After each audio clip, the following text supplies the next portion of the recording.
34 միլիոն պարգևավճար է ստացել, դուք որքան եք ստացել։ Ճիշտն ասած չեմ հաշվել, բայց իմ գումարի այտենց հենց պարգևավճարային մասը էլի, որտեղ այնտեղ կան նաև աշխատավարձ, այտենց մի քանի օրվա ընթացքում, որ գումարը որ նստում է, այտենց չեմ առանձնացրել,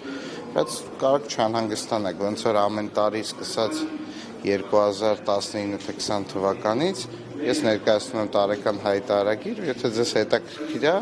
այս անցած տարվա վերաբերյալ այս տարի մինչև մայիսն է վերջնաժամկետը, չեմ սխալվում, որ լրացնեմ հրապարակը կմտնեք կտեսնեք, գաղտնի չի մնա ձեզնից։ Բայց միլիոնի է հասնում ինչպես պատգամավորների։ Նորից եմ ասում, ես ընդհանուր հիմա այս պահին թիվը չեմ հիշում, բայց կարծես այո, այսինքն դրանից պակաս չէր, ոնց որ, բայց ընդհանուր թիվը տարեկան եկամտի կտեսնեք այդտեղ կբաժանեք 12-ի ամսական եկամուտը կստանաք։ Պարանը նշեց, որ իր աշխատավարձի չափը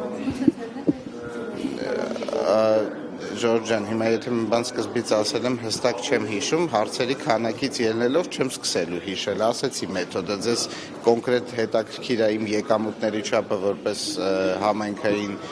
քաղաքական պաշտոն զբաղեցնող անձ, նորմալ է, որ հետաքրքիր է, դրա համար կա հայտարարագիր, կլրացնեմ կնայեք, այդ ժամանակ շատ ուշադիր լրացնելու եմ, այդ ժամանակ չեմ կարող ասեմ, չեմ հիշում։